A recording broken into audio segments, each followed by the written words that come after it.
Welcome back to JNR Books. Ryan, introduce the book we're reviewing today, please. Today we're covering the book Slaughterhouse-Five. It also has another name that I recently just learned. The Children's Crusade, Duty Dance with Death by Kurt Vonnegut. Excellent pronunciation. And we also have a very special guest joining us today on the channel. Introducing to you the name, the man himself, Zachary Shen. I like history. I also read a lot of Wikipedia. There you go, everyone. He likes history and he reads a lot of Wikipedia. The two traits that someone who is appearing on the channel must have, or otherwise they are disqualified forever. But anyways, yeah. That's not true. Okay. But Zachary, can you just provide us with a quick summary? Doesn't have to be quick. I don't know. A summary of the book in general, like the plot, I guess. Okay, so Slaughterhouse-Five is it's written in a non-chronological order. So it's a bunch of events stitched together. It's about this guy called Billy Pilgrim, and he fights during World War II, and he witnesses the bombing of Dresden. And during the bombing of Dresden, he's he hides in a slaughterhouse called Slaughterhouse-Five, which is where the title of the book comes from. But after the war, he also gets kidnapped by aliens, and he relives a lot of moments of his life, and that's how the narrative is told. Right. So about the historical context, because myself, I was not very familiar with the Dresden firebombing when I first read this book, so I was I don't know what this is. Can you just explain to us what it actually is, what happened? What is the Dresden firebombing? Okay, so basically during World War II, because before D-Day and the invasion of Europe, the United States and Britain, their primary way of damaging the Nazi war effort was through strategic bombing. And what they would do was, I believe the US at during the day and the British at night, they would send hundreds of bombers across the English Channel, and they would go bomb German cities. And Dresden was kind of it was one of the largest attacks. Over 1,000 bombers were involved, and it basically leveled the entire city. Now, the bombing of Dresden is it's a very debated subject in history, kind of like the atomic bombings. It's very controversial. Right, thank you for that. About what you just said, about how it's very controversial, I agree. Because, well, first of all, was it completely necessary? Well, maybe, but not really. I don't think so. And maybe not really. Well, because I don't think you say strategic bombing of cities, right? Isn't that's very? I don't think it's very good. I mean, humane. I think because it's where a lot of civilians live, and I thought it could. Well, really but that's the thing. The way to justify it was good. It was a situation of total war, basically. The survival of Britain was at stake, especially considering the Nazis had taken over essentially all of Europe by that point. So basically, I think all of Europe was either other than the Soviet Union, either aligned with the Nazis or in control of the Nazis. So strategic bombing was seen as effective, both in terms of actual strategic objectives, because you could bomb the infrastructure and make it difficult for the Germans to fight wars, but also compared to the costly infantry battles of World War One, there were comparatively few deaths, because during World War One at the Somme or Verdun, there were over 1 million casualties each, and strategic bombing in total I think cost from the Allies tens of thousands of lives, which was a lot less. So it was seen as a more efficient alternative. You could tell that our guest today is he's a history mania, right? He has proved Hundreds of hours on the Wikipedia. There we go. But yeah, any interesting like thing from the book that you like, well, thought and found interesting? I found interesting. Well, I think that this story is like, it really expresses like, how war. It's a very anti-war novel, but like, unlike traditional anti-war novels, like maybe like All Quiet on the Western Front, it combines elements of sci-fi, like with the aliens taking Billy Pilgrim, like kidnapping him, and it kind of like fuses it into this like new kind of story that makes it unique, and it gives the reader a different perspective. It's kind of like show not tell, actually, put it in one way. The author didn't explicitly say that, or explicitly imply that the protagonist Billy Pilgrim had PTSD. It was more like, what? Aliens kidnapping this guy? It kind of seems like PTSD. And also, like, just the blurring of genres in general. Just like the name make it sound like a horror novel. 100% Judy Dance with Death. That sounds super creepy. And then you read it, and it's like the very first part is quite comical, actually. It's just like a man in Wisconsin, blah blah blah blah blah, like this ongoing limerick and stuff like that. And then comes the historical fiction part, and then also like the aliens, of course, and the sci-fi elements as well. So it's like a lot of genres seemingly mixed together, and like kind of wrongly, in a way, misleading readers that this book is this genre when it actually isn't, and is that genre, and also this genre from like all the way back over there, combined and mushed together, you know? I also thought it was horror at first, and it is kind of horror because like a lot of people die. So like, that is a central theme. Yeah, it is a war after all. The central theme is death. I mean, the inevitability. Whatever. It is inevitability. Yeah, there you go. Inevitability. I bet Zachary. Yeah, and I bet Zachary think how to pronounce it. Inevitability. Like, for example, no, that would be from Wiktionary. It's the Wikipedia dictionary. But anyway, I think because in the story, these aliens who kidnap him can see in like 4 dimensions. They see like the entire process of his life rather than like Billy Pilgrim himself, because he lives in the moment. But the aliens can see like his entire life.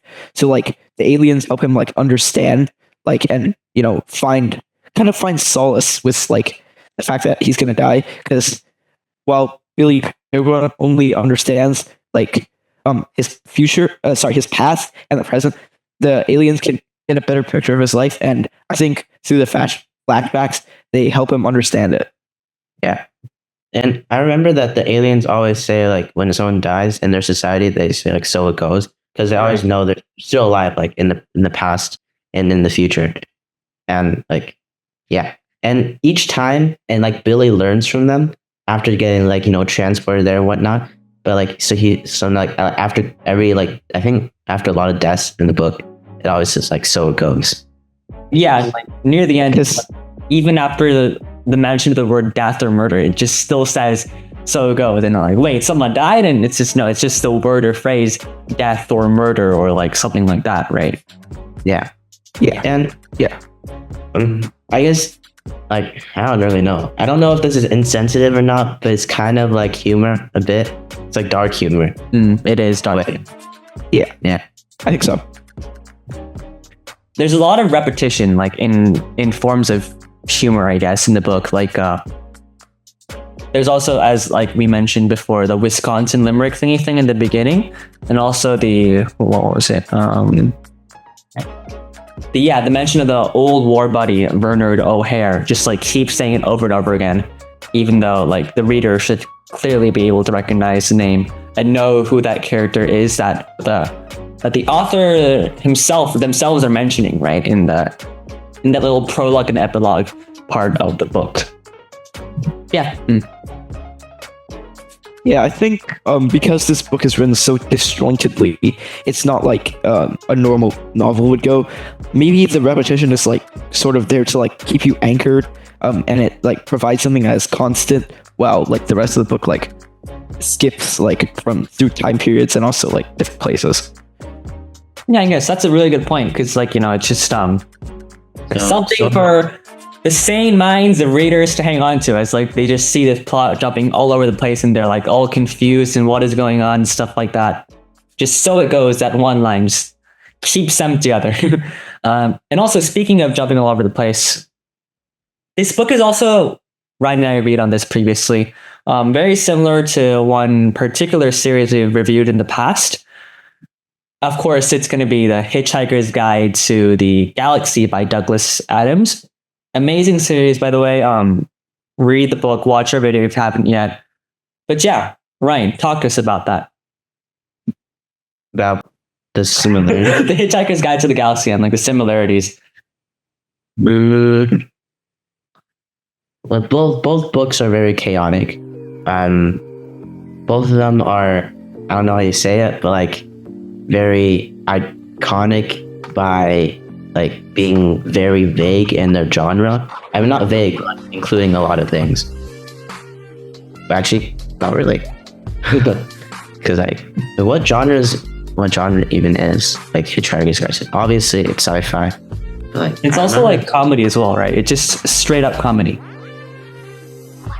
Yeah. I think they both have a very like sci-fi and kind of like very out of this world kind of like tone. And like although the purpose of the book's writing might be different, they share a lot of like similarities. For example, like aliens and like helping the characters understand like the meaning of their lives and helping them like cope with mortality. Right. In a way, it's genius satire, right? It's like this Slaughterhouse-Five is kind of satiring. I don't know, satiring what? Like the war, I guess? I'm not too sure. But like, and like, yes, the war. Yeah, I think so. Like, why like humans are incredibly afraid of death, but like the aliens just like they don't really care. Yeah, like just concept of time, death, free will in general, and just like. On the other hand, The Hitchhiker's Guide to the Galaxy, as our guest Jesse Rothman so described, it's just straight up, it's British satire, right? And so it's like, yeah, lots of similarities between the two books. The two series, one is a series, one is just a standalone novel. Yeah. But yeah, what else is there to talk about? Why was this book so popular? Like in the first place, I think. I don't know. Yeah, I'm curious about that. Can you talk to us about that, Zachary? Like, why is this book so popular? I think Kurt Vonnegut is a very influential like science fiction writer. This book is, I think, one of the best of his works. I think the reason people are so drawn to it is that like it kind of in the era that it was published. I think it was published during the Cold War. 1967. Yeah, like so in the middle of the Vietnam War. Was it? Well, yeah. So I think that might have contributed to that because, like Slaughterhouse-Five, it's a very anti-war novel. And during the Vietnam War, of course, there's a lot of anti-war sentiment in the U.S.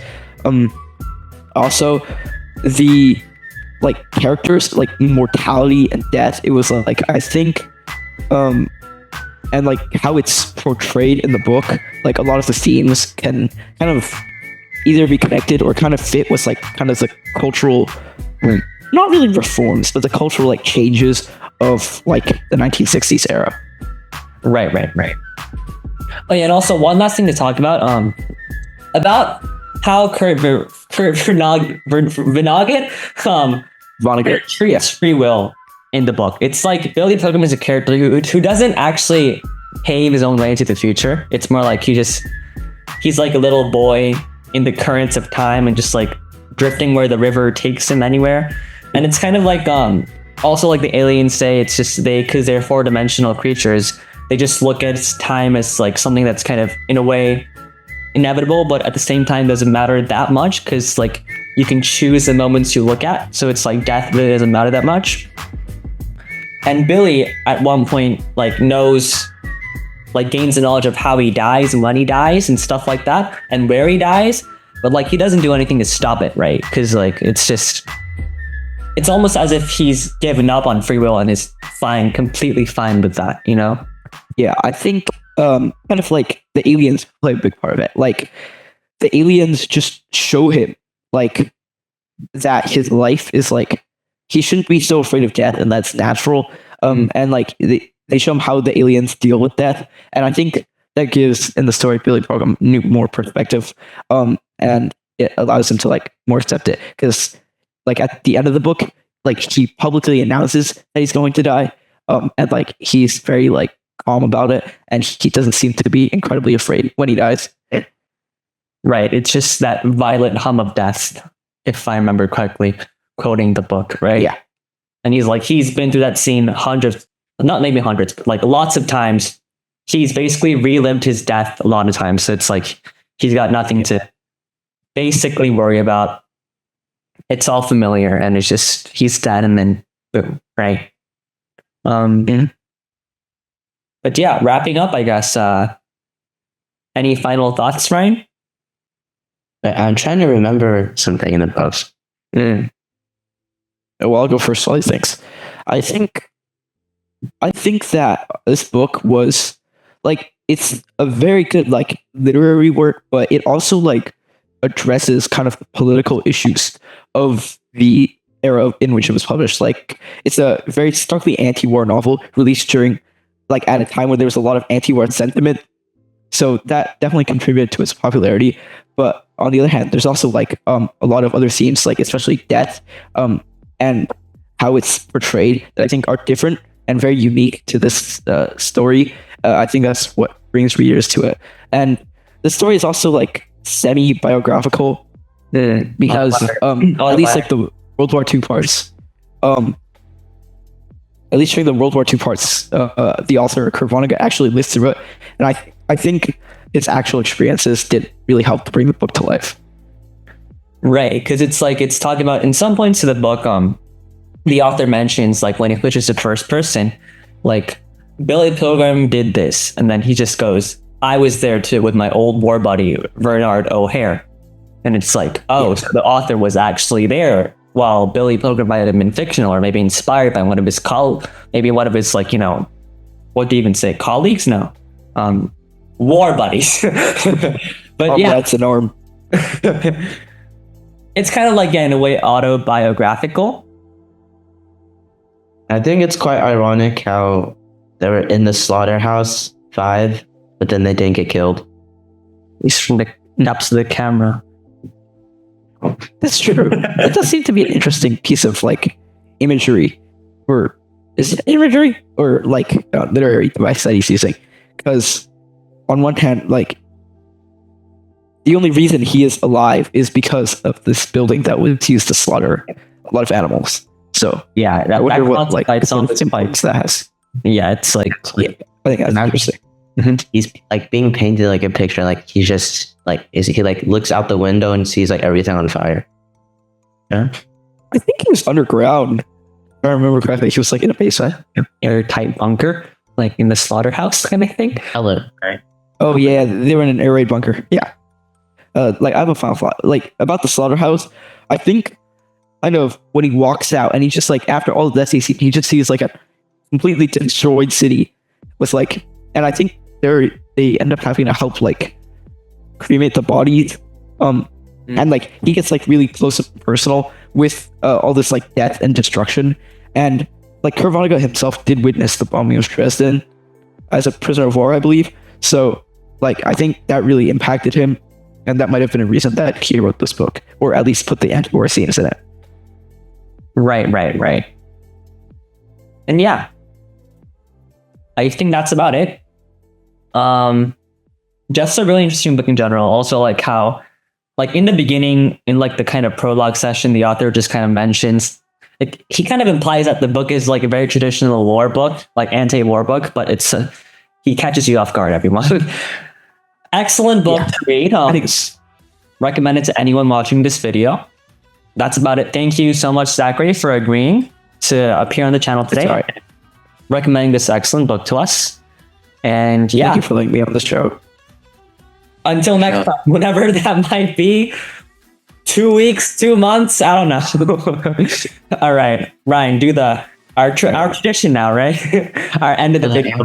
I don't know. Okay, so sharing our books out.